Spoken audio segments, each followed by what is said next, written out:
સુરતમાં 18 ફેબ્રુઆરીએ ઉધના બીઆરસી નજીક બે લૂંટારુઓએ એક યુવકને નિશાન બનાવી તેની પાસે રહેલા રોકડ રૂપિયાની લૂંટ કરી હતી. ભોગ બનનાર યુવક કડોદરાથી પોતાની નોકરી પૂર્ણ કરી ઘરે પરત ફરી રહ્યો હતો ત્યારે જ રસ્તામાં આ આકસ્મિક હુમલો થયો હતો. ધોળા દિવસે જાહેર રોડ પર બનેલી આ ઘટનાએ સમગ્ર વિસ્તારમાં ચકચાર મચાવી દીધી હતી. લૂંટની ઘટનાની સૌથી ચોંકાવનારી બાબત એ છે કે જ્યારે લૂંટારુઓ યુવકને લૂંટી રહ્યા હતા ત્યારે ત્યાં હાજર એક નાગરિકે આ સમગ્ર ઘટનાનો લૂંટનો લાઈવ વિડીયો પોતાના મોબાઈલમાં કેદ કરી લીધો હતો. આ વિડીયોમાં સ્પષ્ટપણે જોઈ શકાય છે કે બે લૂંટારુઓ કેવી રીતે નિર્દોષ યુવકને ચપ્પુ બતાવી ડરાવી રહ્યા છે અને તેની પાસેથી જબરદસ્તી નાણાં પડાવી રહ્યા છે. આ લાઈવ વિડીયો સોશિયલ મીડિયા પર વાયરલ થતાં પોલીસ એક્શનમાં આવી હતી. ઘટનાની વિગતો મુજબ યુવક જ્યારે મરાઠી સ્કૂલ પાસેથી પસાર થઈ રહ્યો હતો ત્યારે બાઇક સવાર બે શખ્સોએ તેને રોક્યા હતા. લૂંટારુએ ઝઘડો કરવાના બહાને ક્યું મુझको ગાલી દે રહા હૈ કહી યુવક સાથે મારામારી શરૂ કરી હતી. એક શખ્સે યુવકના બંને હાથ પકડી રાખ્યા હતા જ્યારે બીજા શખ્સે તેના પેન્ટના ખિસ્સામાંથી કારીગરોના પગાર માટે રાખેલા 23,000 રોકડા કાઢી લીધા હતા અને લૂંટ ચલાવી ફરાર થઈ ગયા હતા.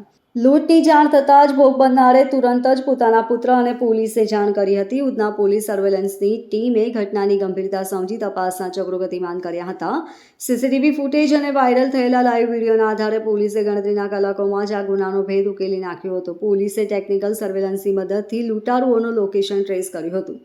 પોલીસે આ મામલે સઘન તપાસ કરીને બે પૈકીના એક મુખ્ય આરોપી અવતારસિંહ ત્રિલોકસિંહ ભાદાને ઝડપી પાડ્યો છે. પોલીસ પૂછપરછમાં તેણે ગુનાની કબૂલાત કરી છે. પોલીસે પકડાયેલા આરોપી પાસેથી લૂંટાયેલી રકમમાંથી 20,000 જેટલી રોકડ રકમ રિકવર કરવામાં સફળતા મેળવી છે. જોકે આ કેસમાં અન્ય એક આરોપી હજુ પણ ફરાર છે અને પોલીસે વોન્ટેડ જાહેર કર્યો છે.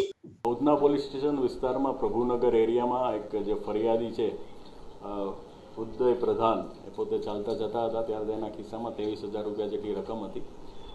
ત્યારે બે સરદારજી જેવા ઈસમો એની સાથે ઝઘડો કરીને ક્યું ગાલી દેતા હે એ રીતનું બહાનું બનાવીને ઝઘડો કરીને એના ખિસ્સામાંથી 23,000 રૂપિયાની રકમ કાઢી લીધેલી, જેનું એક અવતારસિંહ કરીને બેના બોલચાલમાં નામ ખુલવા પામેલું.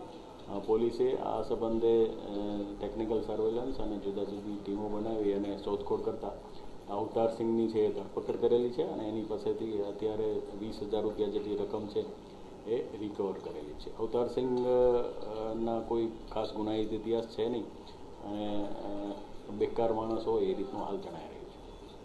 Bureau report LK star news, Surat.